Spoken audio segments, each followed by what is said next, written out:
If you know KFC, then you should know this old man. The white mustache, the trim beard, and the black string suit are the marks of Colonel Sanders, the iconic founder and mascot of arguably the world's most successful fried chicken chain, KFC. It's so nice to live, so good about live, so good about Kentucky Fried Chicken. But what most people don't know is the story behind it all, and the insane roller coaster of a journey that Sanders went through to build KFC into what it is today. From inventing his famous recipe inside a gas station to getting rejected over 1,000 times to eventually suing his own company. Sold for $240 million yesterday. This is the tragic story of Colonel Sanders. I think as long as you've got health and ability, why, use it to the end. Born on September 9th, 1890, Sanders was the oldest of 3 siblings. At the age of 6, his father tragically passed away, leaving him responsible to cook and care for his siblings at a young age. As he grew, Sanders went on to lead a very hardworking life, enlisting in the US Army at 16 years old and then hopping around from job to job up until his early 40s. But with the many changes of his life, one thing remained constant. Sanders was stubborn and impatient, traits that often caused him trouble. Whether it was a colleague or customer, Sanders never backed down and was fired from multiple jobs for fighting and insubordination. By the age of 30, Sanders hit a low point in his life and was left with few other options than starting his own company. And as such, 3 ventures ended up preceding KFC. First was his ferry boat company, which was an instant success and made Sanders enough money to invest in his second venture, a manufacturing company that made oil lamps. This, however, didn't do so well, as a bigger competitor effectively shut him out of the market completely. Then in 1924, Sanders met a general manager of the Standard Oil of Kentucky, which ultimately led him to being asked to run a service station in Nicholasville. Sanders took the job, and for the next 6 years, actually had great success with it. Well, that's until the Great Depression hit and caused the station to shut down. This turn of events forced Sanders to move yet again, and it was here in Winchester, Kentucky, at the age of 40, that he had his first serious break, running a second service station for Shell Oil. At the time, Shell Oil was already largely successful, and the owners who had put him in charge gave him full control to run the store as he liked. And it was with this freedom, Sanders finally chased his own personal dream, making finger-licking good chicken. Don't you believe in retirement? No. Not a bit in the world. When the Lord put old Father Adam here, he never told him to quit at 65, did he? That's right. He worked every 30 years. Right on. As a savvy entrepreneur, Sanders started small in his journey. He began by serving meals at a station to earn some extra cash. But these weren't your ordinary meals. They were a delicious assortment of homemade goodies, including mouthwatering chicken dishes, juicy steaks, and country hams. Sanders put his heart into every dish, cooking everything from scratch, which not only satisfied his customers, but also provided him with invaluable insight into the world of cooking. But there was a problem. Despite tasting great, Sanders' fried chicken took quite a long time to cook, and not every customer wanted to wait half an hour for their meal. A dilemma that persisted up until Sanders discovered that the world had come up with a new invention, the pressure fryer, which cut cooking times down from 30 minutes to just under 10, leaving more time for the Colonel to master his ingredient mix. And thanks to his tasty secret recipe and quick service times, people from all over the country started visiting the station for the beloved chicken, resulting in his first ever food critic visit in 1939, where critic Duncan Hines visited and loved the food so much that he included it in his famous restaurant guide, Adventures in Good Eating. And I was listening to Duncan Hines' Adventures of Good Eating, and that gave me a very select clientele too. I had a moral obligation to give people something good, something worthwhile, see? This invigorated Sanders, and later that year, he made the decision to go all in and acquire his first restaurant in North Corbin, Kentucky. By the following year, Sanders had officially finalized his beloved fried chicken recipe, which featured 11 herbs and spices, a perfect combination of ingredients that made for moist, fried chicken in under 9 minutes. It all sounded too good to be true, and unfortunately for Sanders, it was. That year, his restaurant burnt down, and even after purchasing a new location in Asheville, World War II had brought an end to tourism and a good portion of Sanders' customer base. Things were back where they started for Sanders, in the gutter. It wasn't until 1952 that Sanders decided to approach things differently.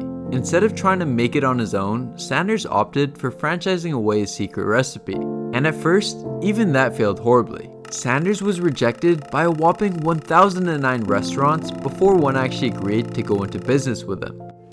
I think the moral to my life is don't quit at 65. Maybe your boat hasn't come in yet. See,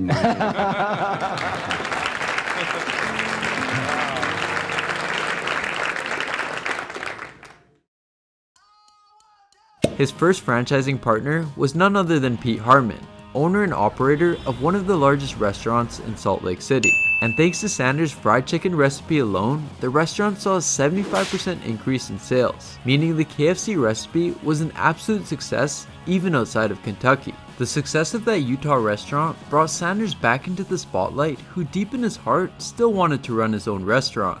And it wasn't until Sanders faced yet another failure that he took franchising seriously. The construction of the new Interstate 75 had massively reduced customer traffic to his once successful motel and cafe that he'd rebuilt in North Corbin, forcing him to shut it down and auction off the land completely. At 66 years old, now left with only his savings and a $105 social security check, Sanders decided to travel the US, making franchising deals anywhere and everywhere he went. It would work like this. Sanders would visit a restaurant and offer to cook his chicken there on location for the workers.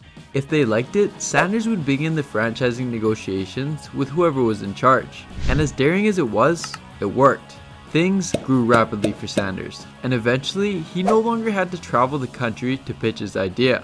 The franchisees started coming to him, and he ran the company while his wife Claudia mixed and shipped the spices off to each of their locations. The franchise approach worked wonders for Sanders, with KFC exploding to over 600 locations by the early 1960s. Sanders' franchising business model became so successful that it actually outgrew America, with KFC becoming one of the first fast food chains in history to expand internationally, opening restaurants in Canada, the UK, Australia, Mexico, and even Jamaica by the mid-1960s. Sanders eventually patented his method of frying chicken and even trademarked the catchphrase, "It's finger licking good." And I wanted to be sure that this chicken looked like it's my last chance, because I'm getting pretty well up in years. And if this chicken would make good, I'd see that God got his part of it. But I've given away millions of dollars since then. That's come in as a result of God's leading me in my business, no question about it. Alas, at 73 years old, the success quickly became too much success, and an overwhelmed colonel sold the KFC Corporation off for a mere $2 million in 1964, equivalent to only $17.5 million today, all of which was purchased by a group of Kentucky investors. Sanders was finally ready to settle down for the last time with his wife in Mississauga, Canada. But this is Colonel Sanders we're talking about, and unfortunately for him, trouble seemed to follow everywhere he went. In 1971, the new owners of KFC actually sold the company off again, this time to a massive food conglomerate, Hubeline. And unlike the previous owners, these guys only cared about one thing, and I'll give you a hint. It's green and it goes cha-ching.